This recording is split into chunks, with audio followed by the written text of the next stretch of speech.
Welcome to Financial Flight Academy with John Schutz and Brent Connolly from Soar Wealth Strategies. In this podcast, we inspire families and business owners to build a foundation for their financial future. We do this by listening and building trust with our clients. Join us for this journey where we explore ways to protect your nest and live out your dreams as John and Brent draw from years of experience and guest experts to help you take that leap of faith. Well, Brent, today we have a guest that is going to part your hair if you pay her the right amount of money. But when we talk about people who inspire us, this lady is right at the top of the list. Welcome to Financial Flight Academy. I'm John Schutz. And I'm Brent Connolly. We are the founding partners here at Soar Wealth Strategies. And like always, this podcast is meant to introduce you to people that have taken the leap of faith and created their own success. So let's jump right in. Yeah, I'm telling you, you see this lady now, Brent, and you would never guess what she had to go through to get where she is today. She had big rodeo dreams, right, Liz? Yes. But ended up homeless with an infant son, and today she is a successful business owner. From Liz Henne Studios, we welcome Liz Dein. Welcome, Liz. Thank you. And thank you for having me. Yeah. Well, and we would explain you're married now, but Yes. you didn't change the name of Liz Henne Studios. No, I didn't. Right. kept it. I know it's a whole big hassle, right? Yeah, So, it actually is. Yeah. To save the confusion, just wanted to get that out of the way first. But Liz, your story, when we first met as a client of mine, I was shocked the day you told me your story. So, but let's start first where you grew up. You're from Auburn, Nebraska. What was life growing up like for you in Auburn? Well, small town, grew up on a farm. All the small town things, all the country living, hard work. What'd your parents do? So my mom worked at ACI as like an inspector on parts. And then my dad worked for the state of Nebraska. And so he worked kind of like on the roads. He was like a supervisor. Mm-hmm. And then on the side, my dad would help other farmers. So he would run tractors, combines, whatever they needed. So my dad wasn't kind of around a lot because it was like he was working two jobs. Right. And then, my mom would hurry home from work and try and get us to where we needed to be there. I have three brothers. Mm-hmm. So it was 4 total kids. And we were busy. We kept my parents at a constant run, I feel like. I bet. And you had a hinky dinky in town. So that's always important. But as far as financially, I think you told me that was kind of a big part of just learning how to manage money. Right. Because there were 6 total in our family and 4 kids, 3 boys that would just eat you out of a house and home, I just remember constantly running out of milk, and my mom could never keep enough milk. I don't know. When I saw Hinky Dinky on these notes here, Yeah. I had to chuckle because my father worked at Hinky Dinky in Really? Omaha growing up. Yes. Right. Oh my Yes. gosh. Yeah. Second best name to Piggly Wiggly for a grocery store. But anyway, For I sure. digress. Yeah. Yes. Yeah. So, well, when you would go shopping at Hinky Dinky, you could collect like all of these stamps, and basically you make sheets of stamps, and you would get, I think maybe like 10 cents off, like milk or something like that. So it was helpful for us at the time. It was, that grocery bill was so expensive for my parents, for all of us. I Sure. couldn't imagine, like, especially now. Right. But just giving a little bit of something off, every bit helped. So, Yep. Liz, tell me a little bit more about this rodeo and Oh the my dreams of that, because that sounds really exciting. so my mom was into horses when she was little, and then she introduced me to horses, and I fell in love with them. So when I was younger, I got my first horse when I was 12 years old, and my mom put me in 4-H, which I thought was amazing. A lot of responsibility with the horse, right? It was a big responsibility. And that did fall on my shoulders. My parents helped me, but like even seeing the expense, of that, and just like the work that went into it, it was a lot, but so much fun. That's where that all started, was 4-H. And then on the side, as I got older, my mom put me in like a saddle club. And so I got to do some barrel racing on the side because, I didn't love like all of the showmanship classes. You want to get a little dirty. Yeah. Yeah, I love it. Let's race. Let's race. That is a lot of fun to see those gals running those horses around those barrels. What was your horse's name? My horse's name was Sana. Oh. And there's like a long story behind that, but anyways. And, maybe next episode. Yeah, maybe next episode. So anyways, so I had her all through high school. And unfortunately, before I went to college, she passed away. Oh. It was when West Nile was starting to pick up in Nebraska. And so she had gotten West Nile, and it was like months before, because I was taking that horse with me. You were going to go college. to college? Yeah. Oh, yeah.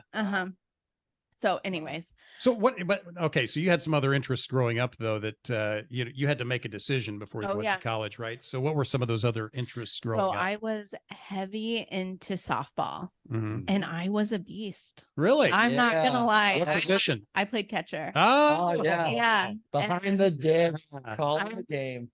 I mean, I would just run into the fence and it was fine. I don't know. I mean, a part of that, honestly, was how I was brought up, though, you know. Also competing constantly with my brothers all the time, and it helped me become, I feel like, more competitive. And so I didn't realize like how good I actually was until maybe I'm like older, and my mom tells me stories and stuff. But I would do camps and all those things, and eventually I ended up going to a camp, and then they did a tryout, and later on I got accepted to Concordia University. And going through high school, by the time the end of the year, I was thinking, so I'm either going to go to a school that doesn't really offer any rodeo stuff, right, or I'm going to go to the rodeo school. Right. So that's what I decided to do. And so I went to Nebraska College of Technical Agriculture out in Curtis, Nebraska. Yeah. Just another little small town. Yeah. Right. Yeah. And so, yeah, that's kind of, I guess, where I went from there. And what was the plan to study out there? So I first went into vet tech because I thought, okay, I'm not going to be able to always rodeo, you know, I'm not going to probably make any money doing that. So horse not fast enough? I guess not. Well, actually, my horse passed away, John, before. So hard to barrel race without a horse. So anyways, although I did do it on a stick horse at the Sydney, Iowa rodeo. Oh my! It was with little kids, but yeah. I did lose John, too, but anyway, continue. Yeah. That's so great. So let's see. Okay. So I went out to school into vet tech, and that's where I started.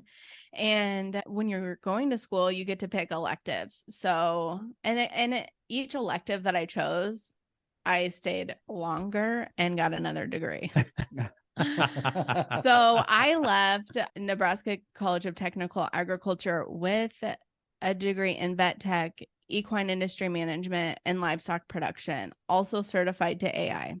Wow. So when I say that, it's like a lifetime ago. Yeah. Right. I mean, that's just a total different lifestyle than I have right now. So, but I enjoyed it. It was hard work. And again, brings me back to like my parents and the values and the work ethic that I was instilled with, you know? Right. So, absolutely. Right. So this is where you meet the father of your child. Okay. Yeah. So this is where now we're going to get into some really interesting stuff here. I know. I mean, not great decisions, but you know, but it's going to demonstrate your strength in working through things. So, right. Yeah. So, I met my son's dad there, and we ended up moving to Kearney, and we were there for a few months, and he got a job to work on the pipeline out in Colorado. So we sold everything that we had. Wow. Except for some clothes on our backs. I mean, we were even selling horses that we had, because at the time we were both training horses or doing some rodeo. Anything that we had, we sold it, and we bought a fifth wheel camper. And we thought, we're going out there, we're going to, pay off all of our college debt. This is going to be amazing. So we got out there, and we were there for a few months. And then I found out that I was pregnant. I actually thought it was high altitude because we were in the mountains really high up. But it turns out at some point you realize, this is not altitude. No, not altitude sickness. No. So, and also when I look back on it, it was so sad because I couldn't call my parents and tell them right away or get any advice. I also didn't know I was pregnant until I was probably 12 weeks or maybe a little over. And there was no cell phone service. So I was about 4 months pregnant before I could tell my mom and dad, because I would have to drive 2 hours to get cell phone service. Wow. So what happened with that pipeline job at that time? He continued to work. I couldn't do that because it was too dangerous. Right. For I stayed in high altitude, but it was too dangerous for me to do that. So we still had our horses with us, and so I would train what horses we had up until a certain point in my pregnancy, and then I took up waitress jobs wherever. But we would move every like 2 to 3 weeks to a different location, so I would be looking for another job. So I felt like a job hopper, which doesn't set well with me, but I knew I still needed to make some sort of money. And then we moved to Utah, and that was very isolating because we were up in the mountains with no service. High altitude. It was very high altitude. Got to be hard on a pregnant lady. Yeah. Yeah. Hard to breathe. So at that point, I couldn't work anymore. And we planned to have the baby in Grand Junction, Colorado. So I would drive back and forth from Ogden. It was out in kind of like the Ogden area of Utah. And so, I would drive back and forth between there and Grand Junction, Colorado. Oh my gosh. And then how far is that? I think it was about a 3-hour drive. Okay. Gotcha. And so what's happening to you? I mean, it's got to be difficult to handle mentally. You're away from your family. You're alone. You're pregnant, high altitude, driving 3 hours to the doctor. Yeah. It was very isolating, John. It was, when I think back at that now, being where I'm at in my life, I mean, I was definitely depressed. I mean, in that pregnancy, I had put on 75 pounds, right, which is a lot. I was only 22. Right. Okay. Right. So just, that was hard. So at what point do you decide I got to get a little closer to civilization because I'm having a baby? Okay. So because you said you're going to have it in Grand Junction, right? So we moved in. So Colton was born. That's his name. He was born September 15th, but his due date was the 22nd. So we're over here thinking, we're not gonna have this baby early. It'll be right on time, right? That's when they said the babies do. Babies are not punctual, are they? Gosh. So about 2 weeks before we moved to Grand Junction, Colorado, and we lived in, a fifth wheel camper. So we went to an RV park, which by the way was really nice in Grand Junction. They had a swimming pool. They got mountains. Yeah. So anyways, we lived there, and actually I lived there because he went back to Utah to work. So he's now 8 hours away from me where his job is. So, I mean, I don't know how long you want the story to be, John. Well, so let's move to the delivery day. Oh, and how you get to the hospital. Yeah, tell us about that. So my water, to go. My water broke, and I didn't know anybody there at all. And so I looked out the door, and I saw a lady carrying her laundry. And so I thought, I'm just going to ask her if she can help me. And she looked at me and she said, "Oh my gosh, are you?" And I said, "Yes, my water broke. I need to go to the hospital." So she ditched her laundry in the middle of the road. My goodness. And she drove me to the hospital. So at this point, that there's ambulance and police that are in this RV park because somebody's wife is missing and there's a pregnant lady and we can't find either one of them. Oh no. Wow. So, oh my gosh. My labor was 36 hours long. And so my parents were able to make it from Nebraska. And obviously Colton's dad was able to make it back. And so I ended up having to have an emergency C-section. It was really terrifying. Sounds like it was difficult after the pregnancy, as far as, you couldn't feel your legs, right? You could stand for a while. Yes. Tell us a little bit about that. So with the emergency C-section, they had lost Colton's heart rate. Oh. And it was a lot of scrambling and yelling. And I had been hit in the spine with a spinal tap twice. Oh. And it was too high up and it was way too much given to me. So for 7 days, I couldn't feel my legs. Oh my. Oh. I couldn't go to the bathroom. It was a long time to get that feeling back. Well, in that time, Colton had also been admitted to the hospital because he had jaundice. So we're both like just not doing super well. Right. You're hitting life's lottery so Right. far, right? Yeah. So about 2 weeks, we were in the hospital and we finally get out. And then we are in Grand Junction, Colorado. And then we're kind of like, okay, we're home. Everything's good. My parents were still out there with us. And then we decided, well, not we, I guess, the pipeline moved to Meeker, Colorado. So now we have this 3-week-old baby. And now we're moving to Meeker, Colorado, where it snows 9 months out of the year. It's very high altitude again and a lot of snow. One way in, one way out type of roads. And you were in a kind of a treacherous situation with the baby at one point. Yes. So at one point I was left by myself because again, he had a job site that he had to go. He was gone for 3 weeks. He had to go finish up this job site in Utah. So I was by myself and it was snowing and a lot of snow happened. What, knee deep? Right. I would say maybe even higher than that.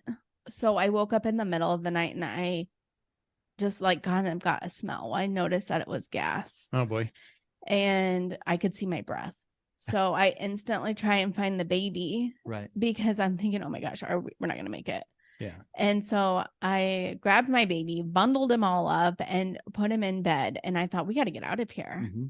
But also it had snowed so much, but I didn't realize how much snow until I opened the door and I look at my car and the window had fallen in my car. So now the snow is in my car. Right. So that's super great. So I crawled underneath of our fifth wheel camper and I found a space heater. And by the way, it's like I've had a C-section and I'm just You're still only 4 weeks out from that. Sure. Yeah. Yes. Oh my gosh. So I find the space heater and I plugged it in and we just hunkered down and made it through the night. And then we were we had no heat. It was, wow. It was Unbelievable. scary. That is quite the story of survival, and it doesn't end there. So when we come back, we're going to talk about homelessness and recovering from that. Excuse me. Yeah, you. Thanks so much for listening to Financial Flight Academy. We hope you're enjoying it so far. If you have any questions or would like to talk more about this topic, you can find us at soarwealthstrategies.com. And all of our social media platforms are listed in the show notes.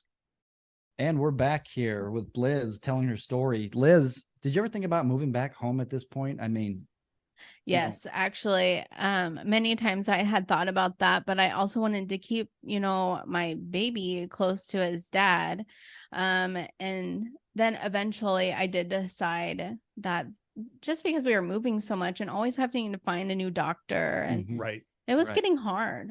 So I did, decide to move back and try to find a house. And where did you go? Well, I went back, actually, another crazy story. I went back to my parents' house. And so at this point, I was 3 months after I had Colton and my C-section came open. So I ended up back in the hospital. And then I actually went back out to Colorado and I was there for probably another 9 months. And then eventually moved back. Mm-hmm. And I was staying with my parents, but trying to get to Kearney because there were more opportunities. And that's also where my son's dad was from. Mm-hmm. So we were going to just try and be back closer to Kearney and more opportunities, I guess, for me. Sure. No altitude, civilization. Yes. So you're in Kearney and then suddenly the relationship with Colton's dad goes south. So let's talk about that a little bit. How that happened. You are thrown on the streets, basically. Right. So I was wanting to pursue a career doing hair, and he did not want me to do that. And so anyways, he basically told me that I needed to, you know, collect my things and Colton's, but we could only take one bag. So I put everything that I could into a trash bag, and I had no gas in my car. I didn't have a penny to my name because at this point I haven't been working. Right. Yeah. And Colton is how old? Colton was about maybe a year. Okay. Yeah. Gotcha. Yeah, he was about a year. And so I had a lady that approached me at a grocery store. I mean, I'm sure that people have heard the story before. Got approached at a grocery store by a Mary Kay lady. She was so sweet. And she gave me her card. She complimented me, gave me her card, and I called her. Really? And I asked her for help. Wow. Mostly because I didn't know anybody else at the time. And I had my parents said, let me come and get you. Let us come and get you. Let us take care of you. And I said, Mom, I don't have time for this. Like, honestly, I don't have time to drive home because I don't have any money. Right. I don't have any gas. And they wanted to come out and pick me up. And I said, I need to start working today. So I went down to the steakhouse, and I had this Mary Lake Katie. She actually let Colton and I stay for 2 weeks in her home, and she would watch him so I could work. Oh my.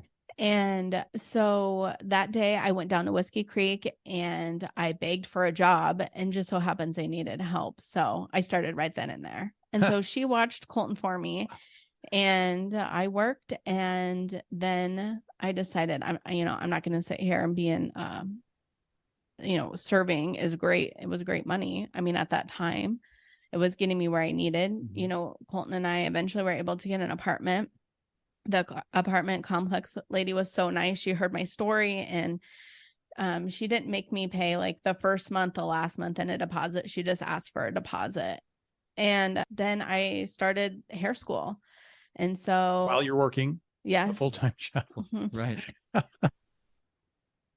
And then I would work at night.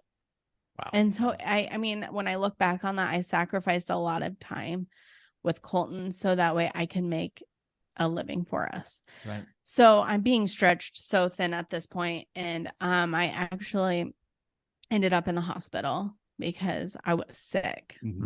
My body was sick. I wasn't sleeping. Right. You didn't have time to sleep. Right.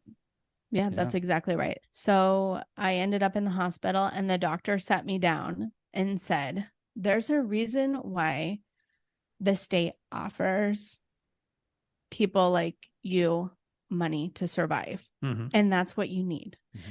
You need to take it. And I don't know if I was just too proud. Like, I was thinking, I don't need that. Like, I'm not doing that. Right.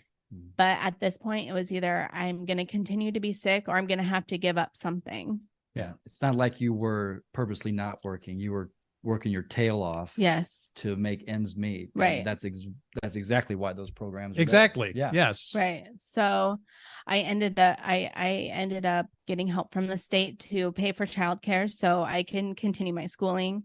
They also, I backed off of working at Whiskey Creek, but I slowed down with that and just did on the weekends and not so much during the week. So spend more time with Colton. Right. So I could be there, be a parent, be a mother. Right.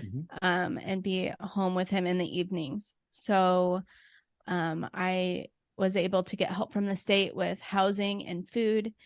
And then I guess I ended up moving to Omaha because I wanted to be closer to my family. So you got your cosmetology degree. Yes, I did. You had gotten an apartment in Kearney. Yes. After all of this stuff, which is amazing to me. Right. So, so you end up in Omaha. Right. What happens then? Because the story still isn't getting much rosier, right? I know. Okay. So while I was in school, it's at the very end of my schooling, my mom went in for a surgery, and she walked into surgery and she did not walk out of it, unfortunately. And so she's been in a wheelchair since. And so I was kind of borderline, like, now I need to go and take care of my mom. Right. Right. So do I give up my school? Wouldn't accept help for yourself. I know. But Right. So now I'm thinking, I need to, maybe I need to give up schooling and go take care of my mom. And then I thought, my mom wouldn't want me to do that. She would want me to finish, and I'm so close. Yeah. So I finished out, and that's why I moved to Omaha, so I could be closer to my family. Sure. I didn't move to Auburn because, Auburn was already like so full of hairstylists and salons. So Right. I was in Omaha. I moved to Omaha, and I have 2 brothers that live here. Mm-hmm. So it was nice to have family close. Mm-hmm. And I also lived with one of my brothers while I kind of got on my feet. Right. And it was hard to get on my feet, actually, because the first salon that I worked at when I moved here, I wasn't actually getting paid. So say that again. You're sounds like a working, bad job. Yeah, Liz. yeah. I know, right? What do you mean you're not getting paid? Well, I don't think that the company, the owner was like running the business correctly, because you would go and deposit your check and it would look like you would have money in there. But then in fact, it was like, now I'm writing a bad check to daycare because there were no funds. Oh my. So I worked there for 6 months. And at the beginning, I was getting paid, but then it slowly like, oh, well, you're only going to get this much or this, and it just never was like a full paycheck. Right. And then the last 2 months, I was like bouncing checks for daycare because there was no money in my account. Right. So you saw that writing on the wall, and then where'd you go from there then?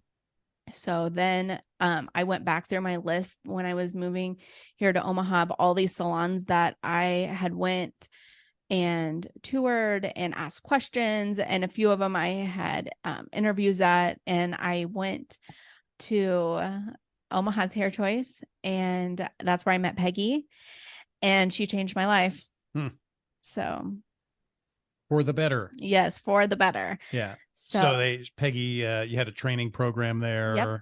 There's like an apprentice program that's basically what it is. Some are like 18 months, some are 9 months. I had blown through her program that she had set up for me in about 5 months. So, again, I just hit the floor running there, and every no, literally led me to a yes. Mm-hmm. And so I would stay late, come in early.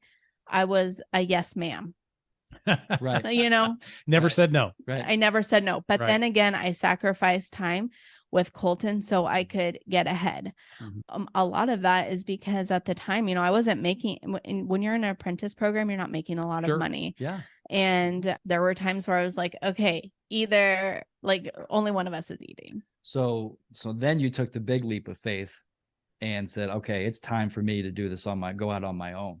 Well, eventually, after I had built my clientele up to a certain level, I said, all right, let's do it. Awesome. But before then, I decided, what the heck? I'm just going to go ahead and build a house really quick. So I did that. Whoa, wait a minute here. Whoa. What the heck? I mean, I was homeless. I think I should build a house. I know. So, I had worked my way up in Peggy's program and at that salon to where, I had an apartment now. I'm like making it. I'm doing good. Mm-hmm. And I have this money, and I'm thinking, man, I'm just giving it to the apartment complex. Like, this is a mortgage basically. So I started looking for houses, and I couldn't find one also that my mom in a wheelchair could get into. So I decided, let's just do it. So I got to build it the way I want it. Exactly. I love it. Okay. Yeah. So you build this house. Right. Okay. Wow. And they told me, don't be trying to go out on your own. And so I thought, as a hairstylist, we just are a little bit of a rule breakers. Like, that's just what we do. So I was like, okay. So basically after about 6 months of owning a house, I started looking for like suites or bays where I could maybe start my own business. And about 9 months to a year after I had built that house and we moved in, I went for it. That's great. And it was real scary. Yeah, I was going to say that had to be taking that leap had to be. Yeah. a scary moment. Yeah, it was But really your scary. drive and work ethic, you knew deep down that you were going to make it. Yeah, because failing was not an option. Exactly. I mean, I have a child, Mhm. you know. So, and the business has gone well, right? You're Yes. successful. Yes. Yes. Even though now, this story I know, blows sorry. my mind. You are now married. Colton's doing great, by the way, Colton's right? doing great. He's 15. Yeah. Oh my. He's a freshman. Almost time That's to start hard to driving. believe. Yeah. Yeah, I'm not ready for that. And you've had a couple more children Yes. since then, right? So I've been married for 3 years, and I have a 2-year-old and a 6-month-old. Mm-hmm. So this story of how you met your husband, I mean, you have to tell this story. Oh my. Okay. So we met on Match.com, and we just actually met by, like, it was just literally by chance and by accident. One of my close friends, she kept saying, look, every day for like 5 minutes, you just need to like get on and just like look. Just look. It's like shopping. Just get on and look. Just do a little browsing So- on Match.com. Just be careful how you swipe left and right. Right. And that's what happened. So I'm looking, I was like, oh my gosh, I think I know who this is. And I'm also doing her hair at the same time. And I thought, okay, well, my phone froze. So I just set it down. And then the next day he messaged me. And so then we kind of like started talking back and forth, and he asked me for my number and if we could meet. And he said, just to let you know, the day that you liked my picture was the day I signed up for Match so I could talk to you. And I thought, I didn't like your picture. Like, it was a picture of your profile, like a profile of your face. Like, I couldn't even see your whole face. Why would I like that?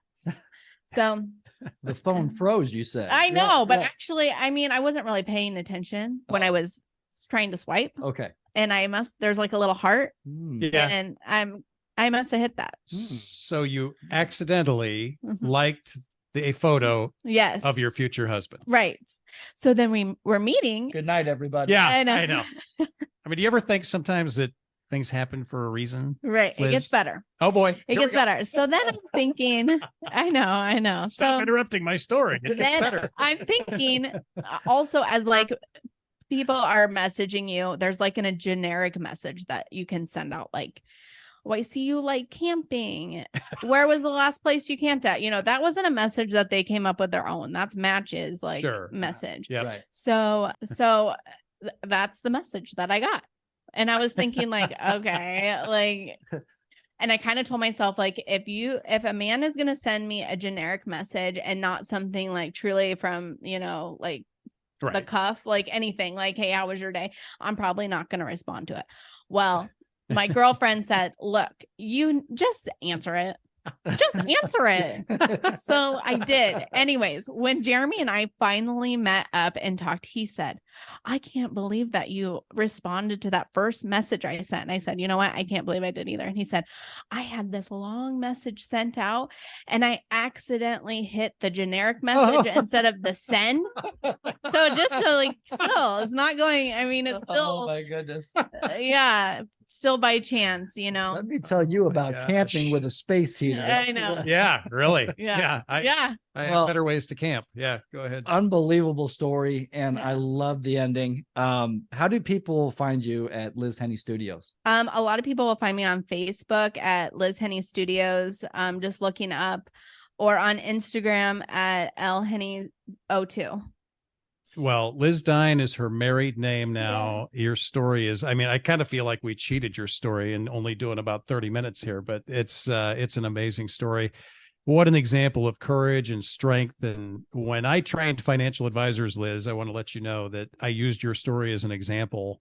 I remember asking you, what's important to you about money now? And you said, I just don't ever want to be homeless again. I know. Yeah. Yeah. Which, in our business, Brent, as you know, it's, we have to understand the motivation behind what people want to do with their money. Right. And that's what really drives us. And that's something that's very important to us, is finding out, what's important to our clients. And Liz, thank you so much for sharing the story. Of course. Please check out our website here at soarwealthstrategies.com. Contact us if you'd like to set up a fit meeting. We would love to learn about you and what your story is and your goals are. And please subscribe to this podcast. It doesn't cost you anything. and you'll be ahead of the line when the next episode comes out in 2 more weeks. Yep. Liz Dein, thank you so much for sharing your story. You're welcome. All right. And thank you all for listening to Financial Flight Academy. Thank you for listening to the Financial Flight Academy podcast. Click the follow button to be notified when new episodes become available. Visit our website at soarwealthstrategies.com or give us a call at 531-867-3400. And don't forget to click the follow button to be notified when new episodes become available. The information covered and posted represents the views and opinions of the guest and does not necessarily represent the views or opinions of Soar Wealth Strategies. The content has been made available for informational and educational purposes only. The content is not intended to be a substitute for professional investing advice. Always seek the advice of your financial advisor or other qualified financial service providers with any questions you may have regarding your investment planning. Securities and advisory services offered through Commonwealth Financial Network, member FINRA SIPC, a registered investment advisor.